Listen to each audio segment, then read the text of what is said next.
going to be doing now is we will be looking at our Gilded Age gallery. We are currently located on the 3rd floor of the museum. And today, instead of taking you through every single picture that we have in here and every single artwork and every single sculpture, I've selected a grouping that helps narrate what's happening during the Gilded Age by looking at a couple different themes. So we'll be looking at color and how color is used to help us understand paintings. We will then be looking at depictions of women and how women were used as a sort of a narration artifact in these artworks during this time period. We'll be looking at different revivals and how previous cultures and previous time periods influenced Gilded Age art. And then finally, we will be looking at our collection of sketches or studies, whichever term you're more used to hearing, that we also have in this gallery. Now, before we get started, to sort of introduce you to the type of artwork that we're going to be looking at today, these are primarily academic artworks. Now, academic artworks are artworks created by artists who are showing in academic galleries. So these are schools, these are Academy of Art, various ones throughout the world. Many of these artists did not solely paint just in the US and only show in the US. They were traveling to Europe and showcasing their work there as well, or in some cases training in Europe and then emigrating to the United States. So before we get into all of the paintings, I would like to talk a little bit about what is the Gilded Age. Many people don't know the phrase Gilded Age, and there's a lot of reasons for that. One of them is that the Gilded Age is a bit of a loose time period. There's no really hard beginning to the Gilded Age, but it is roughly the period from the end of the Civil War in the 1860s through the stock market crash in 1929. So we're looking at a large breadth of time as far as a period goes. And during this time, there is tremendous amount of change taking place, not only in the US, but throughout the world. Now, Gilded Age itself refers specifically to a time period in the US, this time period from the end of the Civil War through the stock market crash in 1929. So hello, welcome to maybe seeing me the first time or to seeing me again. So what I was saying was the Gilded Age in the US is a US specific time period. It overlaps many important time periods throughout the world. The Gilded Age is specifically referring to the United States. Now, it's the period from the end of the Civil War through the great stock market crash of 1929. And a lot is happening during this period in American history. And I always personally find the easiest way to understand just the rapid changes that are taking place and how different the Gilded Age was to different areas in the US by looking at literature that was written during this period. So if you think about it, part of it's going to be the Gilded Age. It's going to be considered the late Gilded Age. The late Victorian period is what people are more easily able to understand the period, but it expands beyond that into the Edwardian. So if we think about the literature that's produced in the Gilded Age, about the Gilded Age, you're looking at everything from Tom Sawyer, Huckleberry Finn, to Little Women, Anne of Green Gables. You're looking at Peter Pan, Alice in Wonderland, Winnie the Pooh. These are all taking place in this exact time period. And it kind of shows you the change between what life was like in Huckleberry Finn and Tom Sawyer, as opposed to what life was like in, say, Peter Pan or Alice in Wonderland or Little Women or Pride and Prejudice. This is all the same period, just with very different lifestyles depending on where people were located. Now, the Gilded Age itself gets its name sort of in a tongue-in-cheek fashion, coming from Mark Twain. Mark Twain was a co-author of a book called The Gilded Age, A Tale of Today. And in that book, he sort of makes fun of the time period and this facade that people put up that they were the greatest, that they were perfect, like these giant sheets of gold, and that nothing was wrong with them. But just like gilding, which is when you take a very tissue paper thin piece of gold and apply it to everyday surfaces like wood or plaster, that underneath this facade of greatness, they were just ordinary, like everyone else.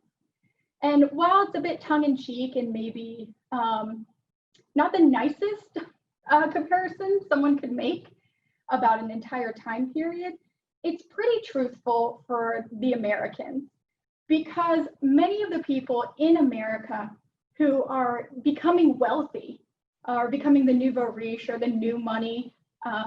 If you've watched the movie Titanic, they make fun of Unsinkable Mary because she's new money and she's sort of outspoken and doesn't know the original sort of courtier ways. It's because these people were the original entrepreneurs. These were people who were coming over at lower class or just at the edge of this new middle class and really investing and getting money. A lot of the money in the US is going to be made through technology and technological innovations. A lot of it's going to be railroad, it's going to be mining, it's going to be metal industries and steel. And that's how a lot of the money is going to be spent. So the people who are making the money don't necessarily have the traditional classical upbringing that the old money would have had. And so why that's important to us here in an art gallery is these are primary patrons. Most of these artists aren't painting to the old established money. They're painting for the new wealthy and the rising middle class or the leisure class. And these groups of people who have worked really hard to get where they are, but now they have a little bit of extra money and they want to showcase their sort of style and their belonging to the wealthy without having that background knowledge. And so because of that, we have a lot of different things that take place during the Gilded Age as far as art movements go, which is why we'll be looking today at specific themes. So we're going to go ahead and get started. First and foremost, we're going to look at the topic of color. So we're going to be starting with this painting right over here. This painting was painted by an artist who actually was not part of an academic organization. He was primarily self-taught. Now, this is going to be John Francis Murphy. He was originally a sign painter and set up his personal gallery in New York and really took up after the fashion of French Barbizon, and that became tonalism in the US. French Barbizon style sort of refers to a realistic addition onto romantic paintings. And then tonalism is when artists then go in and create an entire mood based on the color palette and the tones being used. We're starting with this picture because this is a really excellent way to enter into an understanding of how color is being used. This particular painting is called Autumn Landscape, and it's from the turn of the century at 1900. So this painting as a whole, we see him using a lot of yellows, muted greens, browns, oranges, and pinks to create an overall atmosphere of autumn. And it seems like it's sort of the turning of the seasons, almost turning into winter. We have our little bit of blue skies coming in the background, and it seems like this is probably going to be morning or dusk. And if we get close to this painting, we see that this is done sort of in a plein air style, in that these are quick brush strokes going on in there. We see carving coming back in the skyline. We see palette knives being used. So what they would be what they would do is take oil paint, mix it with a palette knife, which looks like a tiny little pie wedge, and then pick up a glob of paint and just scrape it across the surface to give us this texture. And so with that sort of movement and this painterly touch he's added in by choosing to use a palette knife and by doing quick application of color in multiple layers, is we have an overall movement happening in this painting where we can get a sense of a breeze coming through. Everything from the small blotches maybe representing leaves flying away or birds flying away that are then carried throughout the painting, mixed with these quick color palettes, helps really give us a feeling and an overall idea of late autumn and the turning into fall. And so that's how color sort of becomes part of a movement all its own. Now, comparatively, we're going to turn to the painting on the other side of me, which is by Kristen Matulewicz. And in this painting, color is being used to help express different ideals, where it's less of the actual technique itself and style itself, but it's more academic in practice, meaning that there's more symbolism happening inside the painting than previously done. It's not relying solely on color.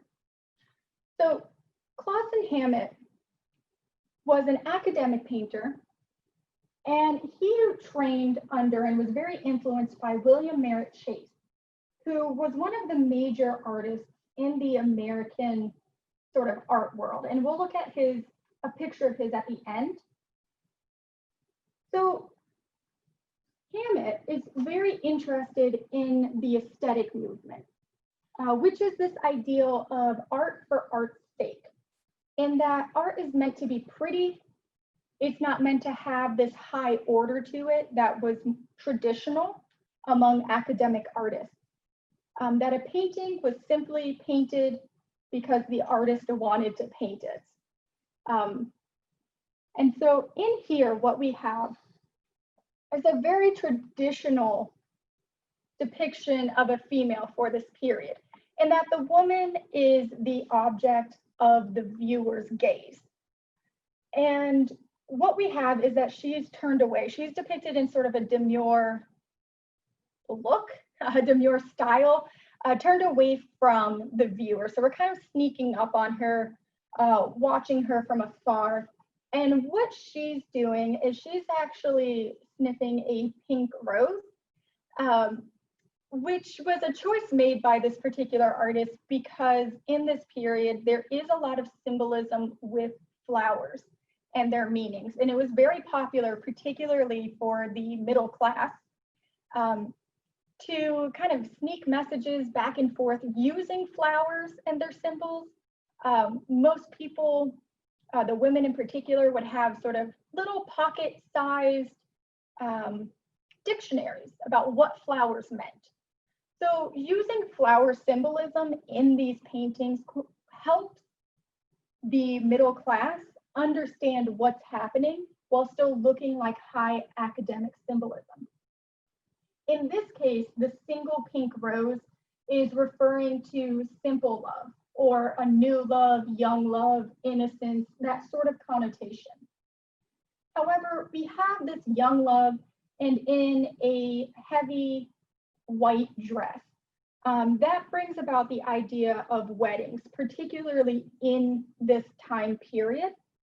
And that is because this whole idea of a white wedding dress comes from Queen Victoria. Before that, wedding dresses were not typically white because white dresses was specifically for children because they were easy to clean, easy to bleach, children could roll around in it, and you sort of advanced to colors. Queen Victoria donned a fabulous white dress and suddenly everyone wanted to be married in white.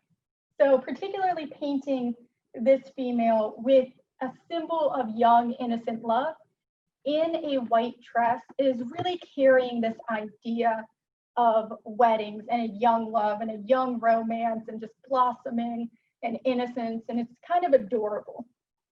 But simultaneously, we have her sort of enshrined in a solid red room with very little details, and it's this heavy, heavy, deep red. And it's almost entrapping her in sort of this static place, which was very much what was happening to women in this period. They're sort of confined to the house, and they have the whole realm of femininity and the realm of women and the confined role, particularly once a woman was married. So we have a lot of narration happening in this. If we get a little bit close, we can see that it's not a solid room. We do have a vase back here. You can kind of see from the reflections of her white dress, sitting on a table, and she's sitting on a bench. And so we have the influence of William Merritt Chase, where he would create figures emerging from a background. We see that influence happening with Clausen Hammett in his use of sort of her being the singular object in an entire scene of red, and she's sort of emerging from it. So what we'll do now is we're gonna continue our look of color, and we're gonna return to landscapes in a different sort of way. So as we walk along this wall, we'll just go slowly so you can see some of the other pictures that I have sort of decided to overlook. Many of these pictures are going to be landscapes. There's a lot of landscapes happening in this period in a semi-realistic sort of way. A lot of these are going to be very romantic in nature, and a lot of them are going to be building off an idea expressed by the art critic John Ruskin. He famously said to return to nature and paint things exactly as they are. And that particular sentiment caused a huge dramatic change in how art was being made in this time period. It launched the pre-Raphaelites as well. And this idea of compulsively painting nature and trying to paint it as real as possible, right down to every single leaf is separately delineated. We're not really doing the Bob Ross of just taking a brush and quickly painting it. We're going back in and trying to get it as exact as possible, down to individualistic reflections through the river. And we have a blending of romanticism in that these might not be real places as they actually looked, but we're trying to capture the actual feel of a real place. We also have a lot of these landscapes because of a popularity in British hunting pictures. So many of these landscapes and pictures that we're looking over do have small animals in them. We passed some ducks. We passed one with some deers hidden in it. We have some chicks up here. And so that's kind of what's happening in the paintings that we're not looking at in detail. What we're going to look at now are these two sort of, I'm going to call them seascapes. It's not quite the right term for them, but that's how I'm going to call them. They're paintings of landscapes with people in them that also take place by the sea. Now we're going to turn to the very top one first. This is a painting of a riverside in New York. So this is by William Rickerby Miller, and it's called the New York Shoreline. Now, Miller emigrated from England to the US. He was trained by his father and sort of trained in traditional British styles of painting. What he's done here, though, is he's really captured this quintessential idea of America coming out during the Gilded Age. And he really wants to capture a calmness and a peacefulness. So you want to think about the US as trying to immediately jump from being torn apart as a country to immediately just going, everything's okay, we're great, everything's great. We're now completely repaired and we're the next inheritors of the Western tradition. We're now the next great empire. And sort of, we have that feeding into this picture. So as you're looking at it, you'll see that we have a very placid view of the water. There's not many ripples. We have a couple soft waves, nothing crashing. It's still enough to see straight lines in the reflection. We have a New York harbor behind it, really kind of looking at the growth of trade and all of these things that were making people wealthy in the Gilded Age. And here in the foreground, we have a family, easily noticeable with the woman in red, sort of walking peacefully and taking a break in the shade. So he's tried very effectively, in my opinion, to capture sort of this stillness, this calmness, just an overall pleasant day. And what he's done that's sort of unique to him is we do have a really nice blend of the foreground through the middle ground to the background. We don't have anything very abruptly stopping the foreground and then dividing into the middle, but we have a soft blend to it. Now, this we're going to compare then to the lighting used in this larger piece called Storm on the Delaware. That is a name that here at the museum we have decided to name this painting. The artist didn't have it named as far as anyone's able to tell. And unfortunately, this artist, towards the end of his life, he really became very poor and was living in poverty and rapidly trying to sell anything he could. And many of his stuff sort of disappeared that way. But here in the Storm on the Delaware, what I want to draw your attention to with this color is the unique yellowish color of the sky. Now, this color is unique to big storms in the aftermath of a large storm. And I realized I did not say this artist's name. It is George Washington Nicholson. So George Washington Nicholson is the painter of this. We're calling it Storm on the Delaware. And what's unique is this yellowish tone in contrast to that New York shoreline that we saw that was the pale blues. Here we have a lot of yellow, we have a lot of gray, and we've created a heavy mist in the air that is really enveloping the scene, even to the point that we have fog coming down in front of the water on this side. What's also interesting about this scene is, unlike the other ones we looked at, the way that the viewpoint is broken down is that we are at a moderately high angle. So this is painted to look like the viewer is standing on the beach, seeing this scene unfold. And what we have is, with the storm and with the few seagulls flying, we have the remains of a shipwreck in the front with a group of scavengers, a man, it looks like two maybe boys and a dog. And the man is pointing at the viewer, giving direction. What I always think of it as he's telling them to go away, that this is theirs, and they're trying to pick out the pieces of the sail, the pieces of wood, a couple pieces of metal that we can see left over from what was probably a ship crashing into rocks during this storm. So we're going to stop there. If there's any questions, this is the time to ask them, and I will do my best to answer them.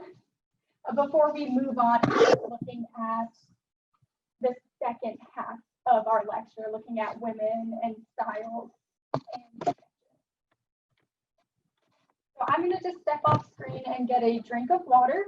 If you have any questions, please type them into the chat box, and I will answer them for you.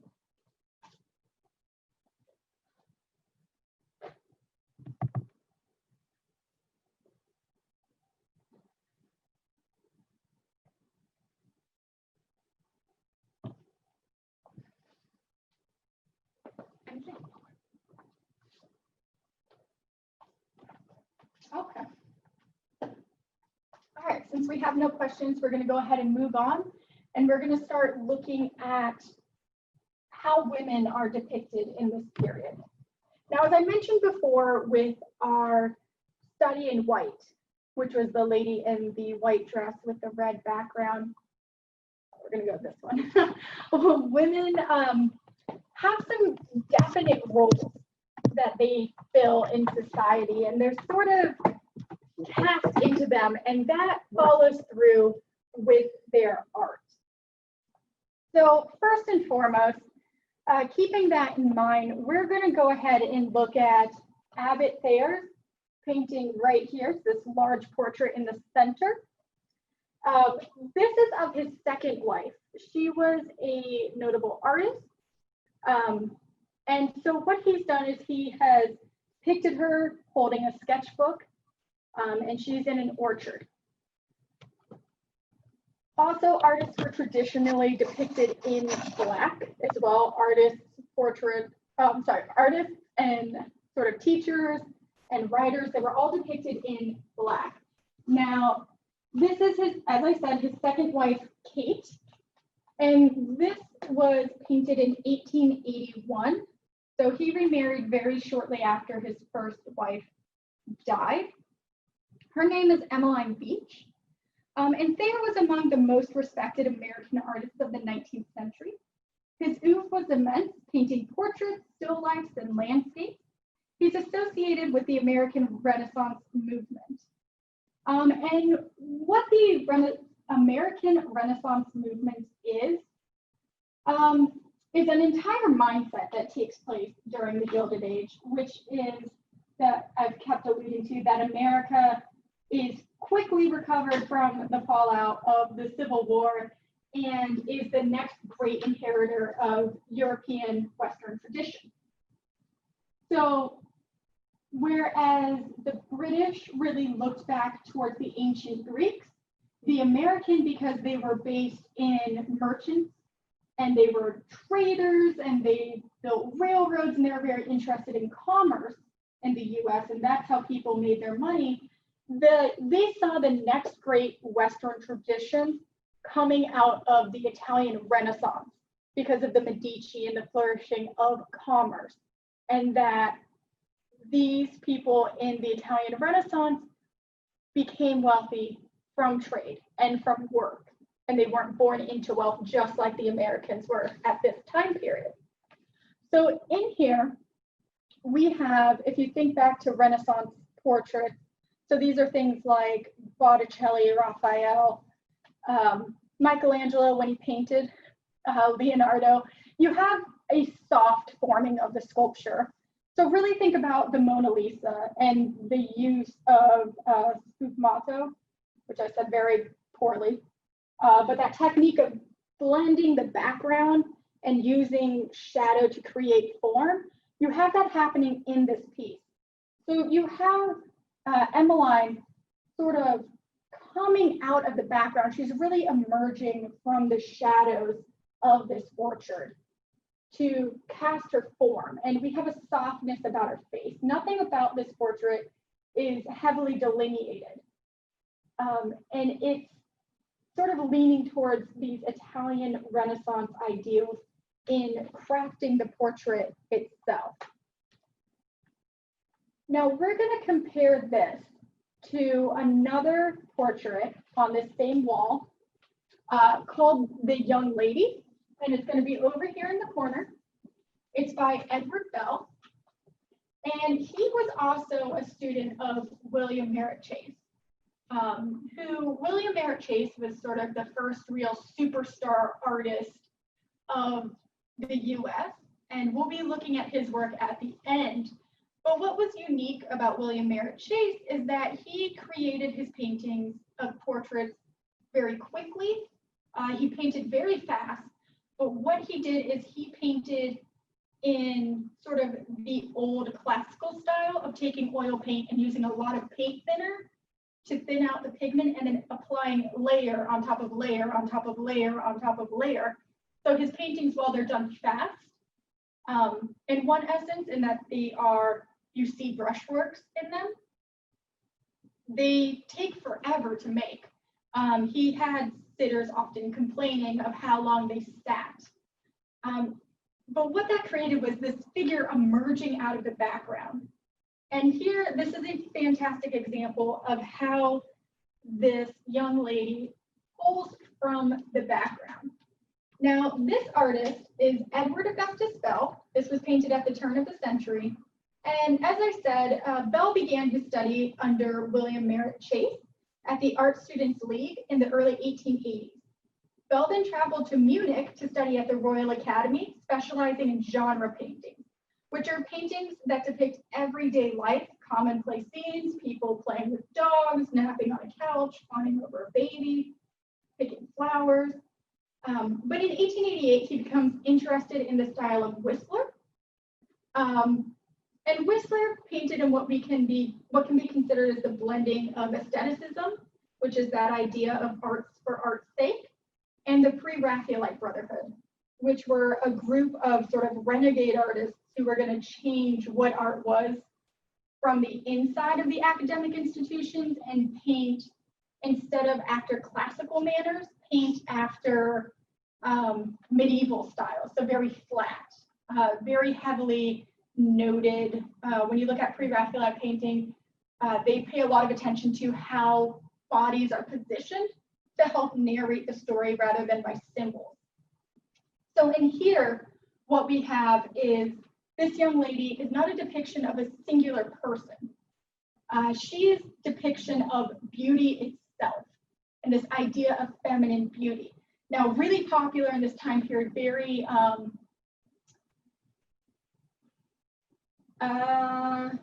exotic is the word I'm going to use, very sexualized, is red hair. Red hair is incredibly sexualized during this period. And so the choice to give her this unique auburn hair is speaking to that, as well as it's pulled up into a Grecian bun. If you look closely, there's actually little like sort of rope ties happening to keep her hair up. And then she is also placed in a Grecian styled dress, reminiscent of course, Greek ideals and classical forms of beauty, down to her very, very pale skin, reflecting light and almost looking like porcelain itself, as well as her long neck. Necks were also highly fetishized in this period, particularly long necks. The famous pre-Raphaelite model, Elizabeth Siddall, who famously posed for Ophelia, she was known for her neck. And that idea of this model superstar known for her neck carries into many forms of beauty during this time period. So we've looked at the female coming out of traditional ideals, and we've started to look at how women become sort of this othered. And so we're going to look at one more painting of a woman, and we're going to transition to one of the largest. We're going to transition over to the guitar player. So the guitar player is painted by a woman.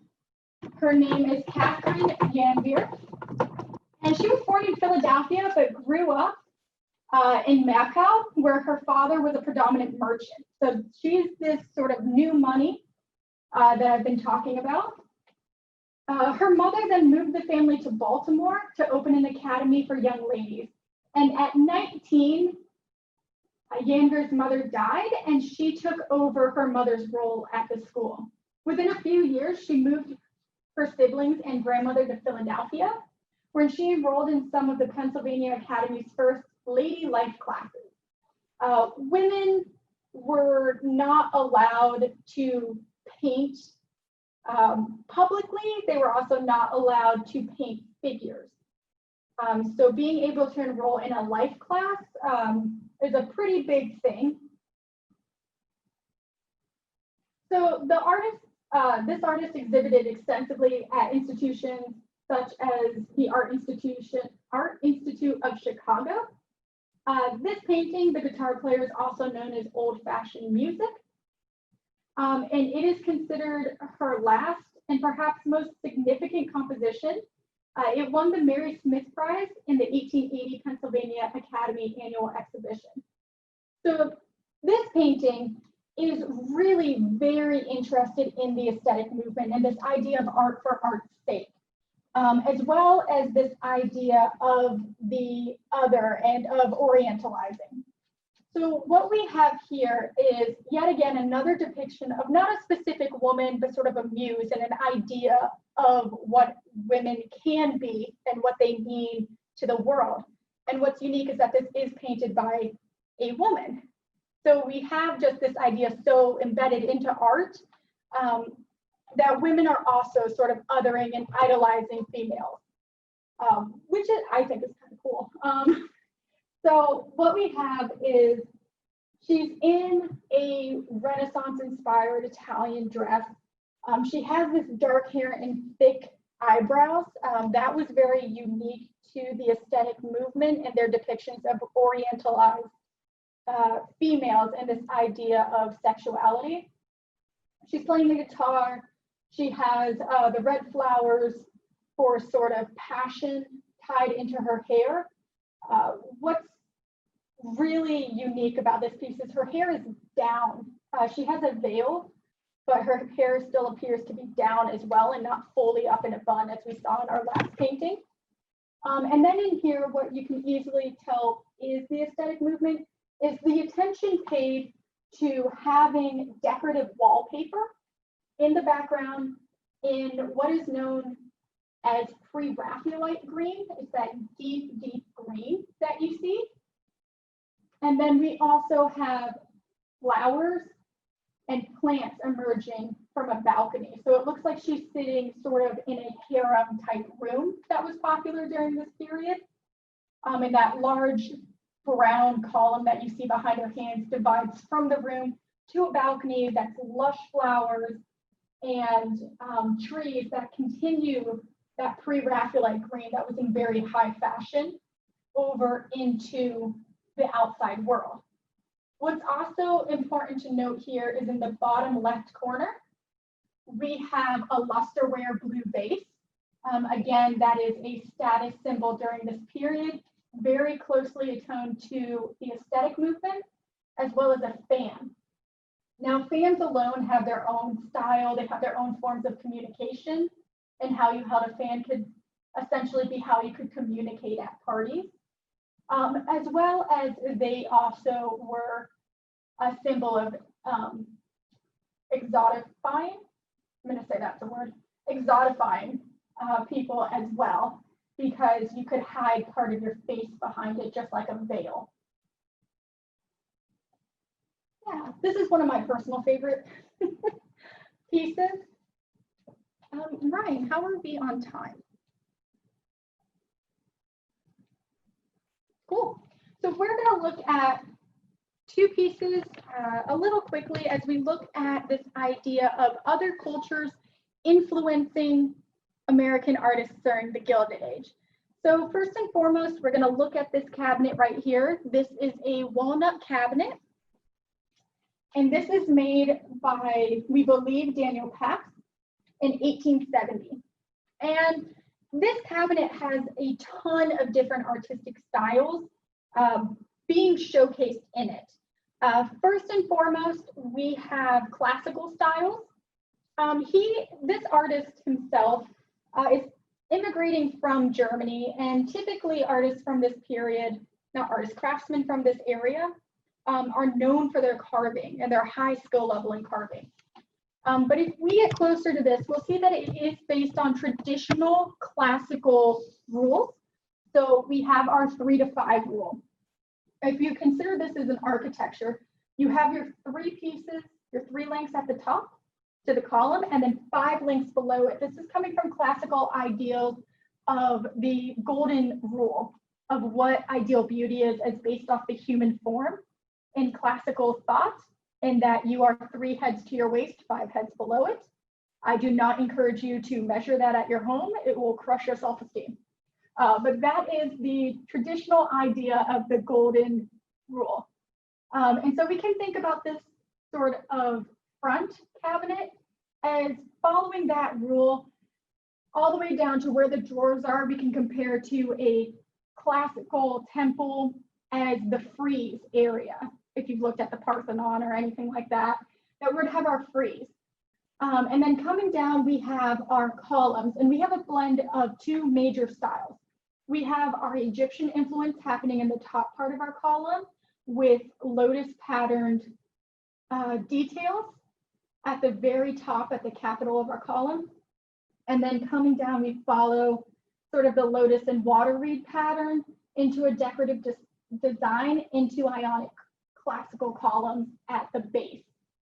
What we can also show in this particular piece is this hands-on craftsmanship. This piece looks like it's hand carved, not made by machine, and that's speaking to the aesthetic movement, and more so the arts and crafts movement.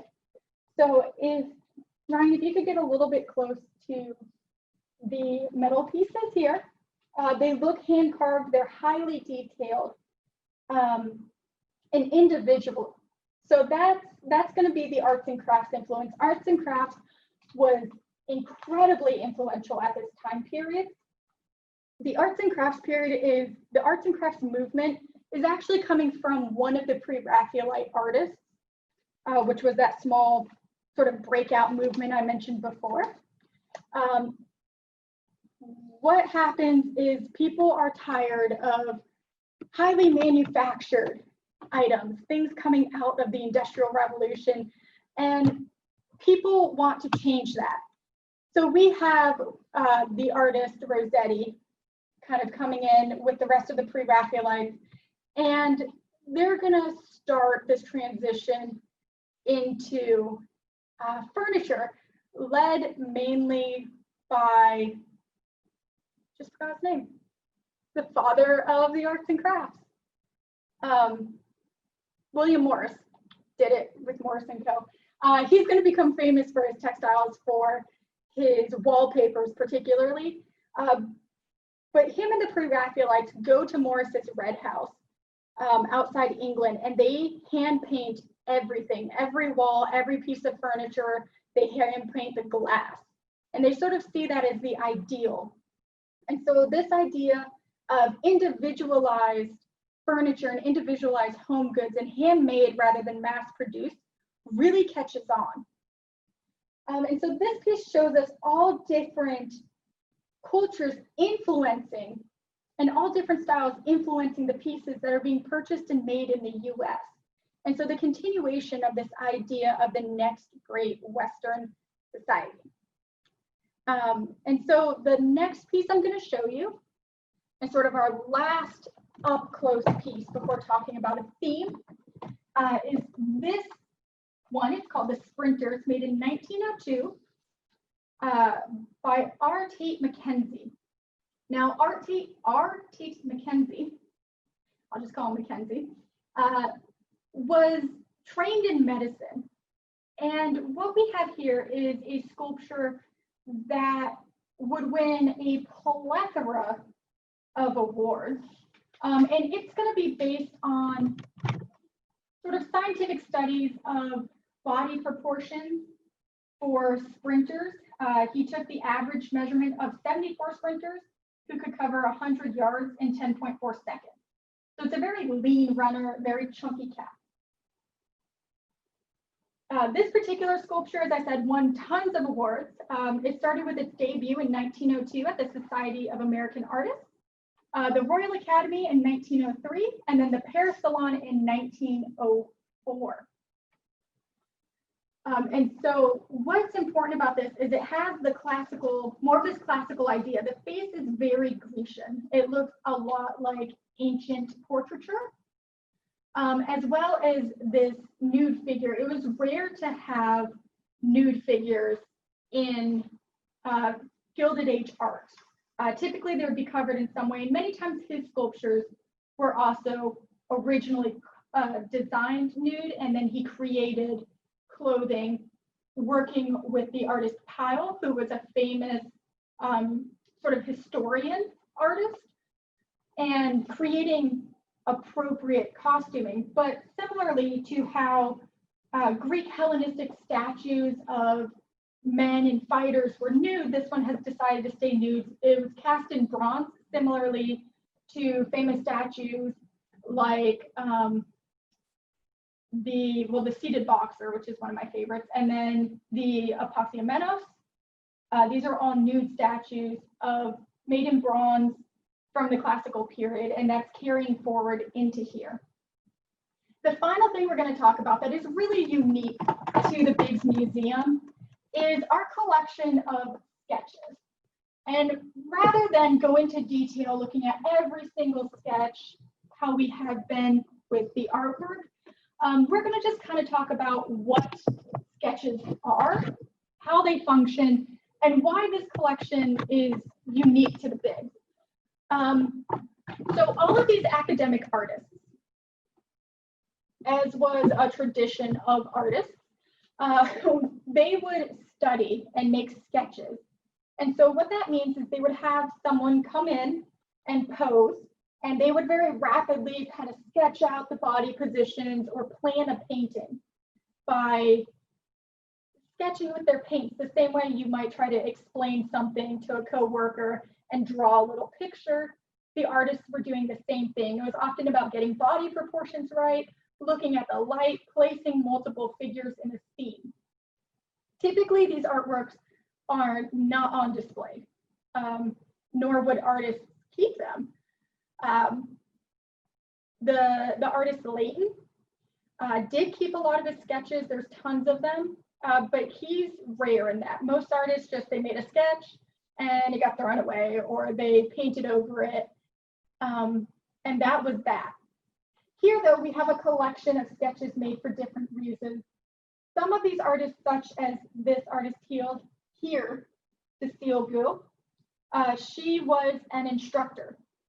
So there's some thought, well, we don't know the exact date of this. Due to the coloring, we believe that this was probably made for a painting class as an instructional piece to kind of show how to carry paint, how to do different things, how to mold light, and to practice different techniques. And that's what sketches really are, is they're quick practicing of techniques and laying out the ground.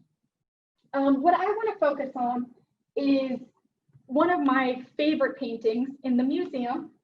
We're going to come down here to the painting of a woman holding a fan. Now, this painting is by William Merritt Chase.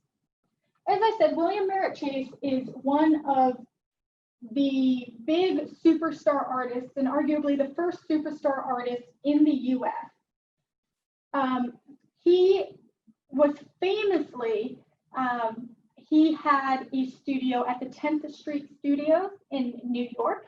This is the first singular building to house multiple artist studios in a traditional home studio sort of way. So they're very elegant. They would have open houses, and artists would be able to collect and kind of keep a bunch of inspirational and artistic clutter around them to inspire their works and to use. So William Merritt Chase studied both at the National Academy of Design in New York and then went to the Royal Academy in Munich before returning to New York and establishing himself at the 10th Street Studios, like I just said. It's there that he quickly grew to notoriety, and in 1886, Chase was granted a solo retrospective at the Boston Art Club. This exhibition held 133 of his works, with many of them listed as sketch, study, or unfinished. This was unheard of at the time. Many critics were taken aback at Chase's audacity to display unfinished work and showcasing sort of the process of creating paintings over the finalized artwork. However, by choosing to display these quick studies, we can really highlight the influence of Impressionism on Chase and how interested he was in capturing a fleeting moment, even if he preferred to produce a more polished final painting. So what we have here is, we can really see, even though it's quick, we have a full form detail. We have the ground laid out, we have the background laid out, and we have these strong vertical stripes capturing. And our model here is sort of still in an instant.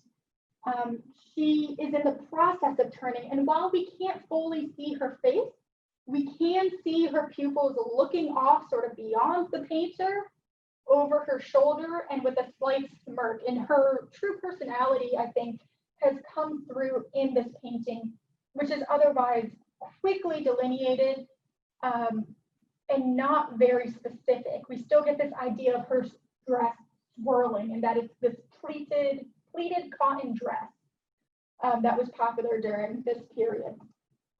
Comparatively, where we have all of this realism and we have this figure emerging from a background that I talked about a couple of times, we can sort of see this overlay of painting where we can see the quick thin stripes followed up by brighter white stripes to create the pleats in her dress.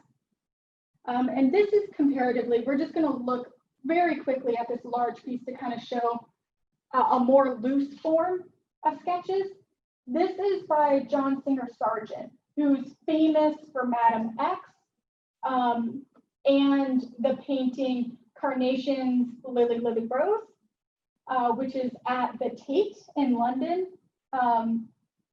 He typically, if you've seen these two paintings, he typically does highly realistic, highly clear, very, very detailed artwork. But here we just know this as a Shakespearean scene. We don't really know who the people are. We don't quite know what's happening. We have a figure in black in the front looking off, and then we have another female figure standing under a tree. But not enough to really say who it is, what it is, but to capture a moment, an idea of a figure turning. And that's really what these sketches were for, just to figure things out before creating a final painting or a final scene. And so with that, we get a good idea of all of the different techniques, all of the different styles that go into Gilded Age art, and all of the different influences, and how just widespread this particular time period can be, although many people don't really know it by name. So I'm going to pause and let you ask any questions that you have. So if you have any questions, please type them into the chat box, and Ryan will be asking them. So I'll just give you a minute. Anyone have any questions? Kristen, we do have one question. Yeah. Hello, everyone, again. I'm the strange man that was lurking on the beginning of the talk. I apologize for that. So we have a question. Was the gilded frame a tradition of Gilded Age painting? So was this a new concept basically for Gilded Age paintings? Yeah, so that's a great question. Yes, as a whole. We do have some gilding happening before, but the Gilded Age really had almost entirely gilded frames. It was this idea of creating achievable grandeur.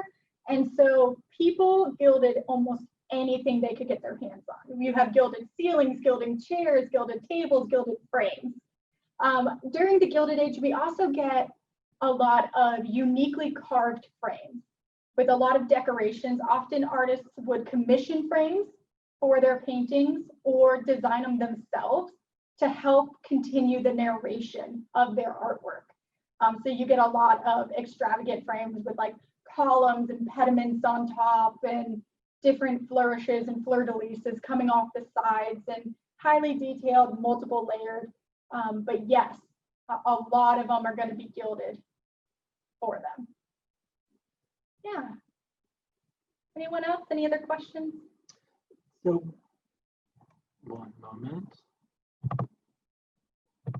We did just get another question. I'm going to say this verbatim. So I'm enjoying the program and do not have any formal art training or education. It could be my monitor showing the painting as very low contrast. So when you went in for a closer look, it was surprising to see that there were other objects in the backgrounds.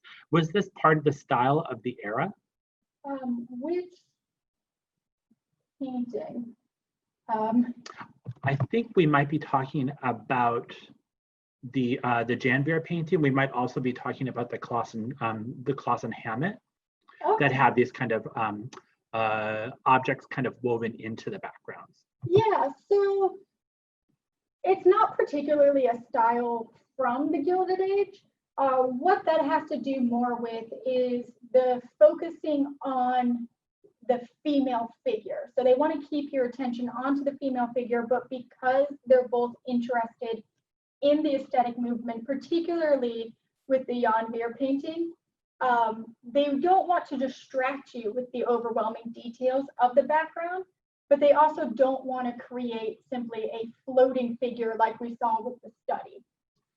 They want to create a full scene. And so by using the same colors, particularly with the Janvier, using that specific green, they are speaking to the style of the period and having this sort of immense clutter that disappears because there's just so much patterning. And sort of, I always think about it as the idea of like wearing patterns on top of patterns, and it kind of just goes together. And that's how this period decorated. It was very fashionable to have a highly patterned wallpaper with matching linens and rugs. And so it's just showing a fashionable trend in the time period to have excessive amounts of details that sort of blend together. Yeah, but it's not a specific style in painting. Any last questions?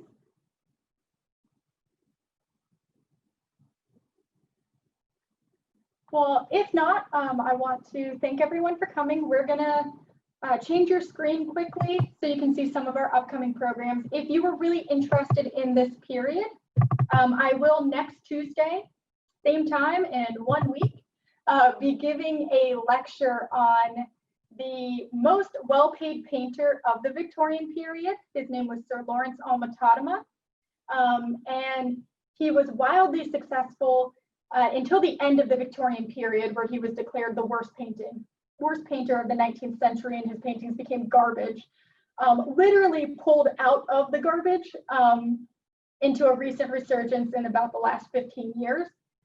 But my research in this lecture looks at why he was so unique. He was an academician at the Royal Academy in England, but also showed and exhibited with the aesthetic movement, which was very rare to actually be housed in both places and not just share influences, as well as he greatly inspired a lot of filmmakers, both at the time of his paintings as well as currently. Famously, his scenes are almost recreated identical in Ben-Hur, Cleopatra, and famously Ridley Scott called the style of Gladiator Black to Dama. So looking at why his influence has continued.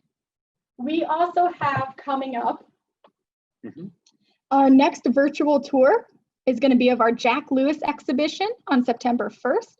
And Ryan Grover will be going through this exhibition that just went up this past week and showing you and telling you all about this artist. And if you're in the area, we do have one more program that is live. Unfortunately, this one can't be virtual. This is a live walking tour of downtown Dover, talking about architecture and talking about and exploring how to photograph architecture and frame your photographs.